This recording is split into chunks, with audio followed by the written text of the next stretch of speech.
Hello, and welcome to Intention Ascension. Today, we are going to talk about relationships, marriage, and being single.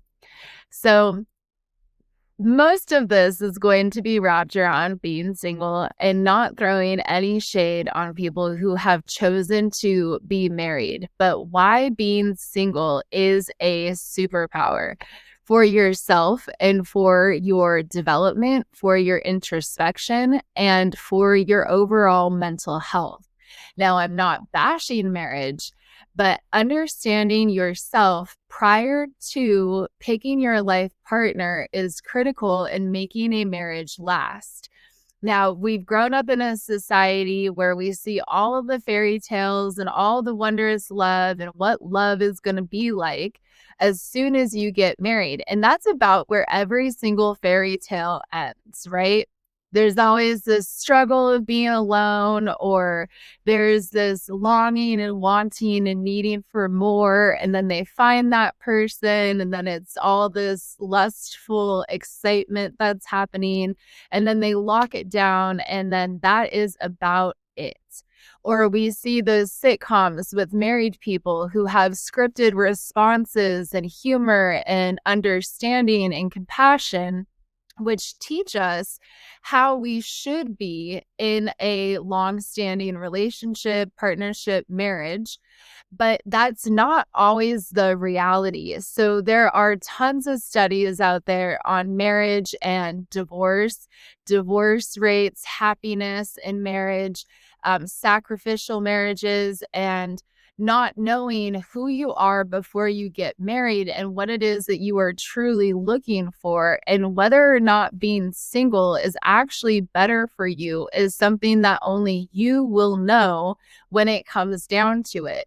Understanding that our society has shaped us into believing that marriage equals happiness can also be a detriment to where your marriage is, where you are if you're looking for a marriage, and who you chose to be with either in a relationship or to marry. So when we have been trained as children to think that marriage is one of the goals, and we look at the structure of our society, which starts, in elementary school, where we're trying to figure out our social circles that we're going to be in. And it doesn't entirely matter until around middle school, and then definitely in high school, to see where we're going to fit in and what circle we're going to be a part of.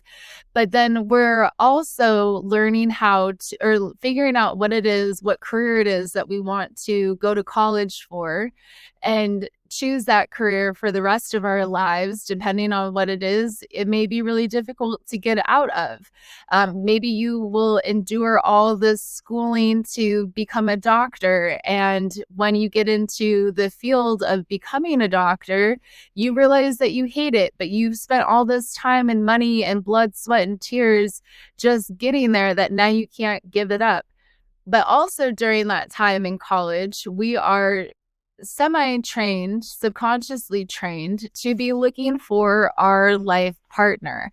And we don't even know ourselves.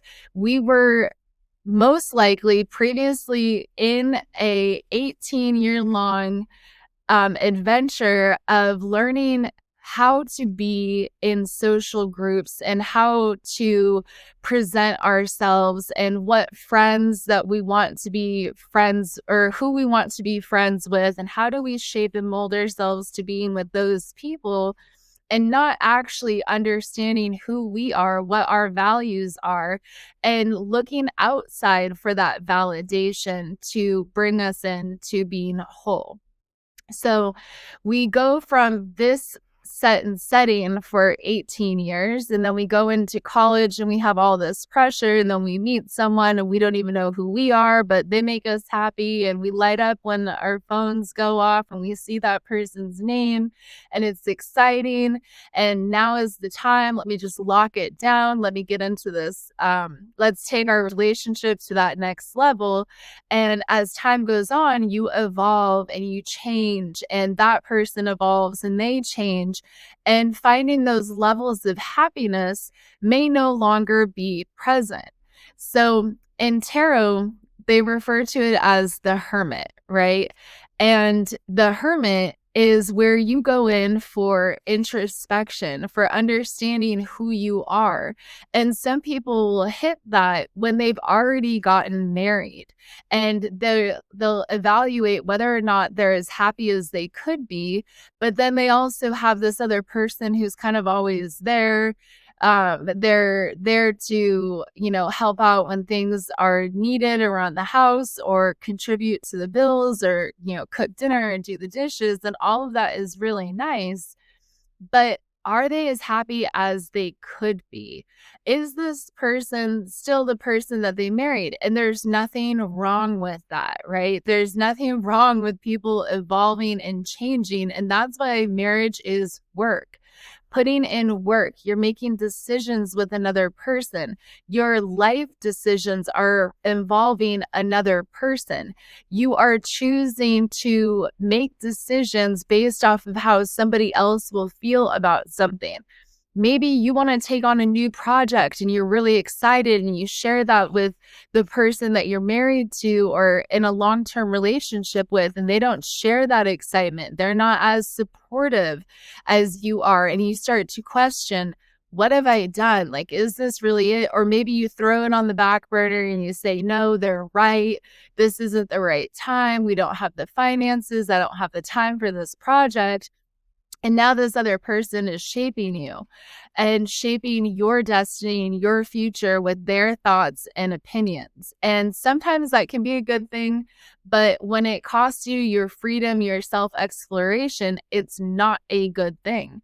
So the going into that hermit mode and being alone and being single and not having another person that you are constantly shaping your own reality around, or counting them in for your decisions, can actually become your power.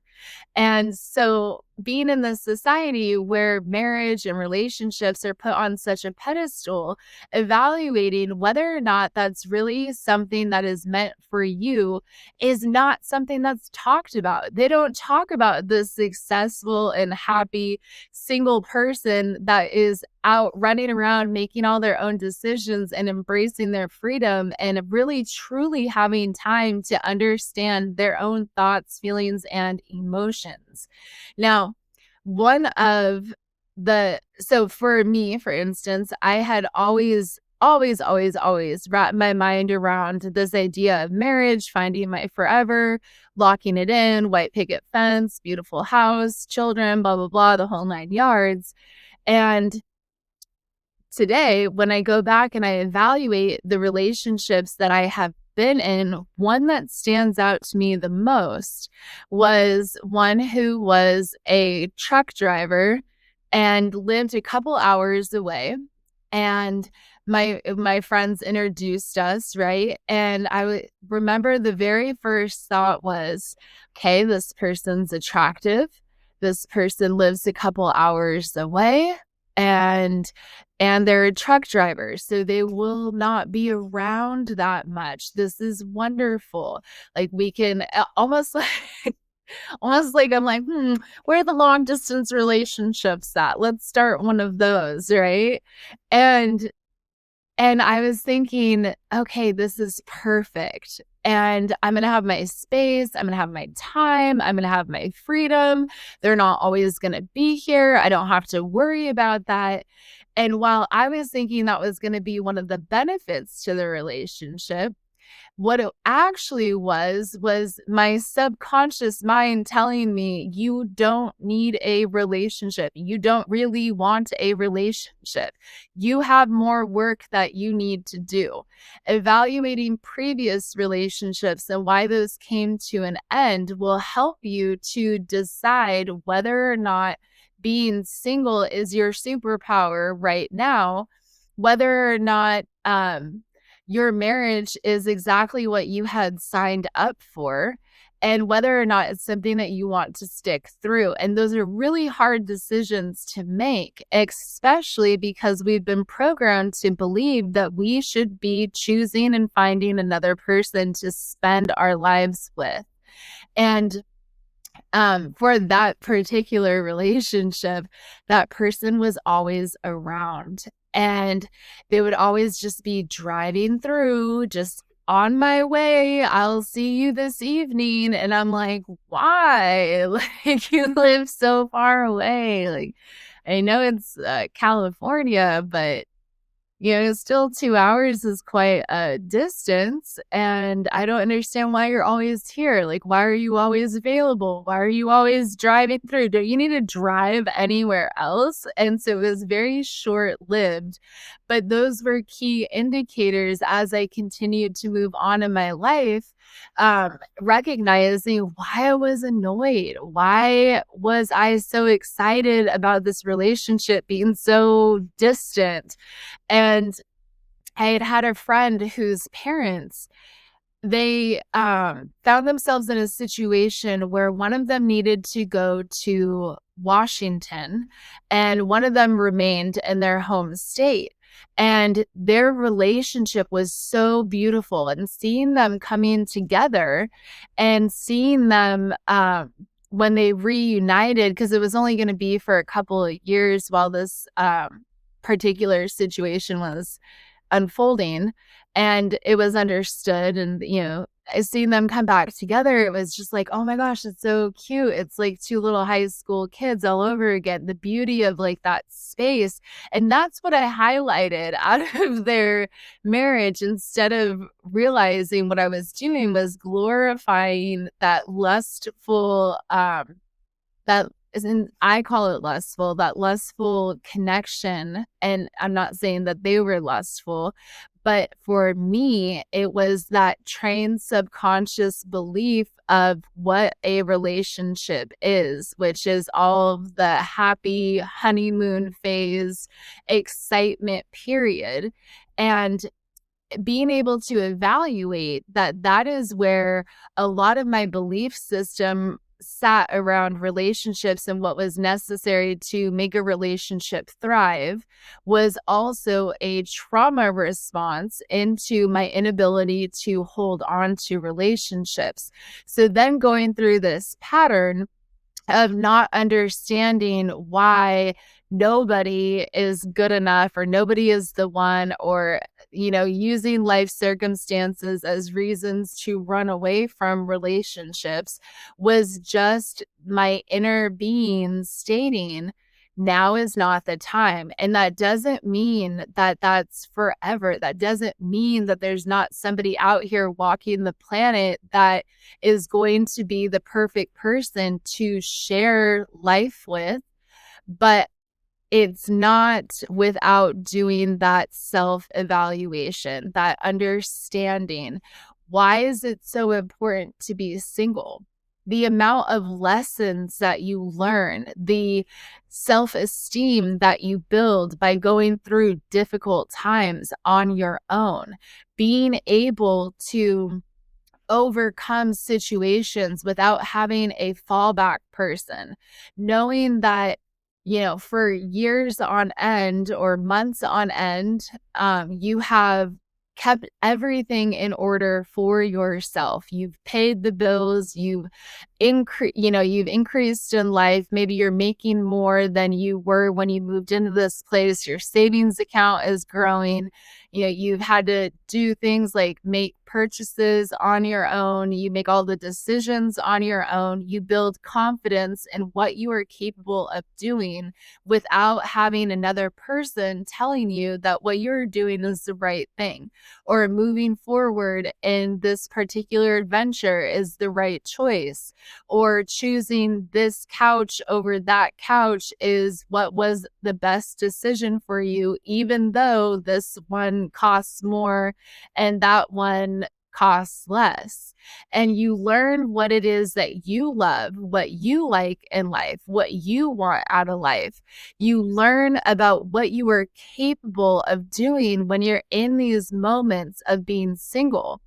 Now, when we jump the gun on relationships or go in full throttle 100%, that is typically a trauma response. It is this need to be loved, to be doted upon, to be told that you are valuable, that you are worthy, and is almost always a surefire to a crash and burn.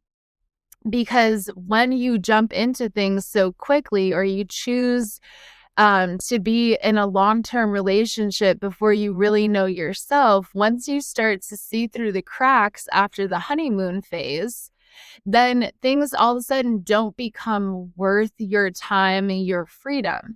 So you are able to evaluate where your responses are coming from. If you're a person who loves hard and loves fast, that is a response to something deeper that is going on inside of you. And then as soon as your freedom starts to get pulled away from you in a relationship, that's a sign that you're not ready for a relationship. You're not ready to make the sacrifices that are necessary to make it work with two people. And if freedom often becomes one of the defining factors of why you choose not to be in a relationship, it's okay to not be in a relationship. It's okay to be single and go through life as a single person because you value your freedom so much, your individuality so much, your ability to be a free spirit so much, that when you combine that with another person, they could be taking those things from you slowly over time. You start to lose yourself. You become comfortable in not striving to do all of these, entrepreneurial projects that you wanted to do because you have the comfort of combining paychecks with another person. So you sit still, you sit stagnant. Being single gives you that opportunity to hustle, to thrive, to go out on these adventures, to take these random trips without having to either hurt another person's feelings because they can't come or they don't want to. They don't want to invest money. You want to go to, let's say you want to go to India and they want to go to Europe, and now you're at a standstill. And so maybe you choose to go to Europe, or you choose to go to Europe and you're not as happy because you really wanted to go to India. And now kind of dampened your experience in Europe because you wish that you were in India. And then maybe you take a trip to India on your own, and then that person's upset with you. So now they're ruining India. I mean, it's a whole thing. I've even heard people who have been given opportunities across state lines that would increase their life and benefit them and bring them into a whole new reality for themselves. But they just started a relationship not too long ago, and they're really infatuated with this person. And this person is not going to move, does not want to be in a long-term relationship, and does not trust them going across state lines. And they turned down that opportunity for someone who hindered their growth because of an attachment that they had to this relationship. And one thing that's important is that the enemy will always send people our way that we can become attached to hinder us in our process. And, the person actually told me this story like 5 years ago, that they turned down this opportunity. And I still think about it to this day. What could have happened for that person if they went and they took this job opportunity in a different state that could have opened up all these other doors? And are they still in a relationship now with the person who blocked them from this opportunity? You don't want to be with someone who does things like that, who stops you from being able to be free and being able to be individualistic, to be able to conquer all of the things that you want. Like this year, I've made a couple of purchases that I believe if I was in a relationship, I may not have made, because another person's opinion is coming in and weighing down on something. And all these things make me super happy and I love them. And I just think about how another person's opinion could have influenced the happiness that I currently feel now. And so when you understand yourself, and all these things that I purchased also help me understand myself. They help me understand the things that do bring me joy. And there are also aspects of my character that I thought I was willing to sacrifice that I now recognize are absolute no-goes. Absolute cannot have this type of a person in my life. And so my list, quote unquote, my list of things that I will not accept has also increased because I have found happiness in other things. For example, I have embraced the life of minimalism because I do not understand attachments to objects or to materialistic things. And that is not something that everybody can get on board with. I didn't have a TV for a couple of years. The only electronics I think I had were a speaker, a JBL speaker, my laptop for school, and my cell phone. And that was it. I had nothing else. I was completely content. I went through my closet. I got rid of all the clothes that don't speak to me. You know, if you look at something, you haven't worn it and it doesn't make you feel happy and you're not excited to try it on or wear it out and it's just been sitting there, it's got to go. It's got to go. There's no need for it. In my mind, there's no need for these extravagant shopping sprees with hundreds of thousands of dollars worth of clothes. There's no need for a TV as big as the wall, like all of those things. But I had to go into hermit mode to understand those aspects about myself. I felt that doing things like being in my garden or taking my dog to the dog park or grounding and sitting in meditation and being outside in meditation were things that were really important to me. But had I not gone through that time of introspection, I may have on the surface level become attracted to someone who was materialistic, who had a lot of things that they weren't willing to get rid of. One of my philosophies is you can take a picture of things. If you, I mean, I walked into a garage of somebody's and I was just completely overwhelmed by the amount of boxes, by the amount of things that you could not see inside of these boxes. And so I question, what is all this stuff and why is it in here? Like you have a pathway through your garage, like you've left enough room for your car and then a pathway from the passenger side into the house and a pathway from the driver's side into the house. You had to line the car up perfectly so that way you could get out and get into the house. And they responded to me and said, well, these are things that I've just had in my life and I can't get rid of them. I don't want to get rid of them. And I was like, but you can't even see them because they're inside of the boxes. And I suggested, because they wanted to clean out their garage, and that's part of the reason why I was there. And I suggested that they just take a picture of the things that were so important to them and keep the picture in an album or put it on a disc or, however they wanted to do it, and then release the actual items. This person was unwilling to do that. And that is something that I would be unwilling to accept in my life.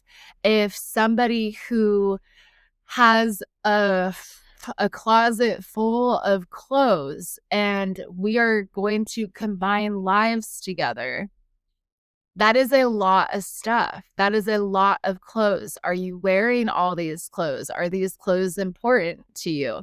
All of these things to me are absolute deal breakers. They make me uncomfortable. I don't understand them.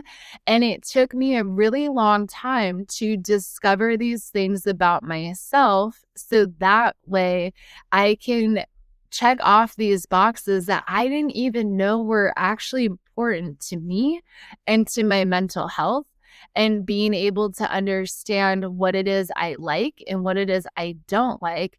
So when I do meet that person, I will have some pretty important boxes and understandings of what I am looking for, which only came from my time of being single. What I'm willing to accept. What is the difference between character and a person putting on a show? Now, that will come from the dark night of the soul, right? And being able to understand why you're attracted to certain personality types and where your betrayals have been with other people and relationships that you are in. Being able to understand where your attraction comes from, especially if you can look back at a pattern and see the attraction and the betrayal, the attraction and the fail, and evaluating where that attraction actually stems from and what can you learn about that particular personality type, because there is a pattern. There's almost always a pattern. I can't think of a time when there's not a pattern in your attraction, your trauma, and the betrayal that follows with that type of a personality. But it's up to you to do that work and to understand why your attraction to this personality type is actually detrimental for your overall well-being. For instance, if you love a person who is kind of like a show every time they're around, they are not like that 24/7. There is an on and off switch for them. They are not guaranteed to be the life of the party all the time. So now what is in their shadow character? What is in their shadow self? And what aspects of them are they hiding? It's not always a bad thing, but that is an example of things to look out for. What are you attracted to? What is the betrayal and those attractions because of that pattern? What is their character? How do they handle situations? How do they handle themselves under pressure? And figure out what is important to you. How do they treat other people? And the way that they treat a person to their face, is it the same as when you exit the room? Are they still talking about that person in the same light that they presented themselves to in front of that person? Is there aspects of this character that do not sit well with you? Having the discernment to being able to understand the people that you are allowing into your life is extremely important in choosing whether or not marriage is the right thing for you, whether or not a relationship is the right thing for you. Is it your time to sit down and evaluate who you really are? We often think that we know who we are, and we think that we understand things about ourselves, and we think that we know what we want. And if you're not currently in a relationship, or if you are in a relationship, evaluate the previous relationships that you have been in, why they have ended. Take accountability for your actions and decide whether or not what you are currently doing is the right thing for you. Do you struggle with self-esteem and self-worth? Are there lessons that can come from being single and having to survive and make choices and be independent that will help you to develop who you are? Because being single is not a bad thing. Being single is extremely powerful, and it is extremely, extremely beneficial to understanding what you are capable of doing and what storms you are capable of weathering.